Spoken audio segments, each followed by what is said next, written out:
Hello, we are back for episode 7. You know the drill, don't post any spoilers for anything after episode 7 or anything after this in the books. Let's go. So my Netflix has stopped working, I want to fling myself into the sun. I've already reset my TV. It just keeps giving me error codes. 2 episodes left. Just function.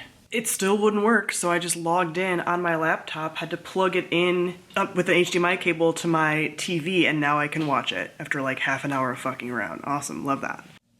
Is this... We have a Darkling with former Grisha love story flashback?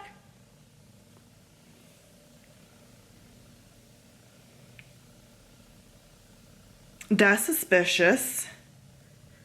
That's weird. We're gonna fridge a woman to give the Darkling motivation that he didn't need because what we had in the books was totally fine.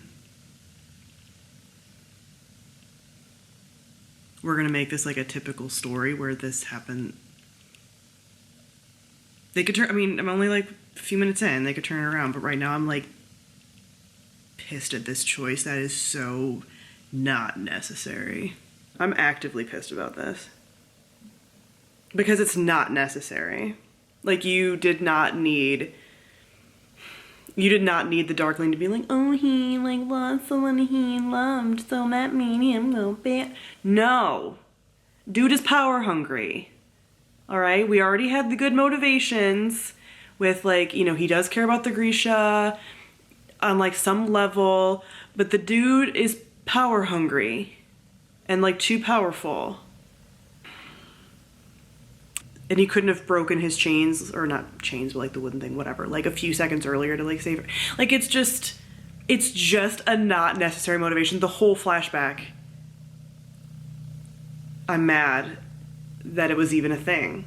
No, what are you doing? Like, they're almost adding like too much humanity into him for the show. Which I'm not a fan of. Like, don't have him calling, like, everyone calling him Alexander. Like, no one knows, like, no one's supposed to know his real name. Like, ugh, come. This is the first time I've been, like, mad at the show, which I guess is good, get to episode 7, but, like, why do this unnecessary thing? Ugh, anyway. Okay, the creating the fold scene, though. That was good. That was like a Wanda level. Still happening. I like that kind of power surge. Still, the fact that we're doing that like, oh, he was no. That is not who he is. Which makes me wonder, are they going to lean more heavily into like a love triangle, love square eventually, with being like, oh, he's not actually that bad. He's doing it for really good reasons, you know? I'm wondering because, yeah, the thing also that I really liked about him and Alina was that it was like, not that he hadn't been with like anybody else, like the man is like centuries old, but that like she was one of the first people he had the connection with. So I feel like even their connection cheapens a bit if it's like, oh no, like throughout the years he's had these like women that he's loved and blah, and I'm like, no, I don't want that. It's not what I want. But most importantly, just the changing of his motivations is not necessary. Like, you could have just cut out all that backstory, maybe had a talk with him and Bagra that went slightly differently, where she was like, don't do this for power, blah, blah, blah, and then just had the fold creating scene without any of this, like, he's really actually a good person. No, I like a villain that has motivations that are understandable, but his are much more selfishly motivated than making them out to be. Just for like gagging when Anesh stitching herself up and she's like, you shoot people, and he's like, bleh. The scene where Alina goes up and like pets the stag was really good and what I pictured. And then when she fights them off after with her magic. Also, how many times is Mal gonna almost die in this season? It's a lot. This episode is just kind of annoying me. Like, she has the shield up, cool, awesome, love it. We know that she, like, you know, some of this stuff has to happen because, you know, she, you know, was merciful to the stag or whatever, but she puts the shield down to get to Mal. And then she's like, you said you wouldn't hurt him. I hate when people do that in shows, TV shows, movies, whatever. They said, why would the villain Be honest. Like, what? Why? Obviously he's going to use him as a pawn to make you behave. Stupid. I feel like she's dumber in this than she was in the books. I loved her in the books, and I still really like, this is not me saying that it's bad. Again, this is like the first time I've had complaints like almost this entire time. But she's just doing like dumb shit, and I'm not about that. Kaz admitting to Inej that she was right about the Sun Summoner. Good job, baby. Okay, Kaz's speech about crows, not only remembering faces of those who wronged them, but also those who were kind to them. And like the whole thing about like, no saint was ever kind to me and you've always watched out for me. Like that whole sort of like little monologue he did was perfect. One, because I also love crows and corvids and all that stuff is true. But even just like the little understanding that they have.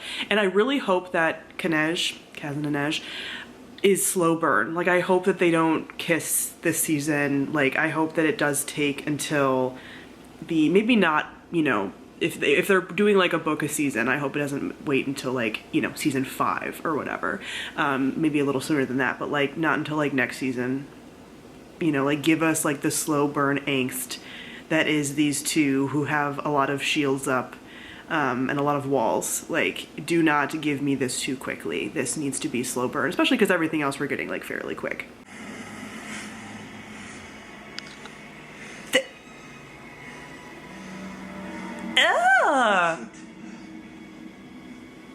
Rich again? Yes. You should not have.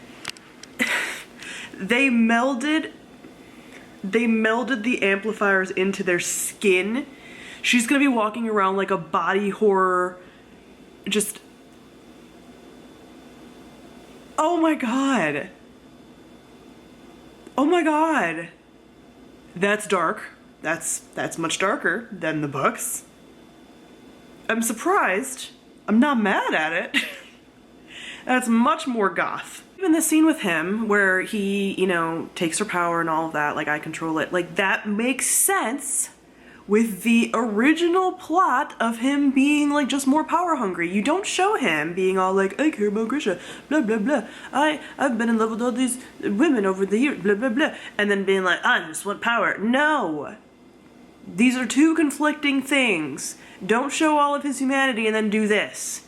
This would work better if you didn't just do all that stuff that wasn't necessary. Also, I can't wait for her to take her power back. The scene with Alina and Genya, perfect. I love Genya. I mean, I loved her in the books too, so like that's no different. But like the acting there, immaculate. The, you know, describing everything that happened to her and her like getting her vengeance and all of that. Like that is very, very good. They aren't gonna go on the skiff with them, are they? The conversation between Mal and the Darkling actually reminded me, it gave me flashbacks to the nostalgia that I had post-series, which I won't go into completely, what happens for people that like haven't read the books and stuff, but there was a lot of fan fiction one-shots that I would read of Alina and the Darkling, alternate universe kind of stuff, like years later, because they were both the only ones that survived, right? Because they're like both essentially immortal. So that was a thing that I really, again, dig about their dynamic. Like, he's not wrong. They are the only two people like each other. And, you know, two immortals who are at odds through time, but also attracted. That's like a trope that I dig. So that just reminded me that those were some fan fictions that were around. Don't ask me for the links. They were just one-shots on Tumblr when I was in the Tumblr Darklina fandom. So go searching through tags if you want to find them. How did Milo end up in the camp? And he's going to be the one that's going to help Mal. Milo is the star of the show. Such a clever connection. That is so clever that that just happened. This scene with Alina and the Darkling talking and her being like, yeah, we could have been equals. Like, you could have had this, but then you like made me a slave. Good job, girl. The dynamic they have like this is what I loved so much from the books. You just did the make me your villain. And again, with the micro expressions. The dude's face, perfect. Perfect. He's perfect. I am upset that we didn't get the problem with wanting is that it makes us weak line from that should have been a couple episodes ago, but we got the make me your villain, which is also great. I can't wait for the but I am an apt pupil. That shit. That's just gonna be perfect. We get the no mourners, no funerals as well. We get the iconic lines in this episode that makes up for the stuff I was mad about. Kind of. Okay, the end of episode 7. So I had my complaints, but overall I'm still really enjoying it, obviously. I find it hilarious that like the crows are literally on the same boat. Like everyone's out in the same boat. Almost all of the main characters are there, which is like so wild and not at all what I obviously imagined when we were like getting the show and stuff, so yeah.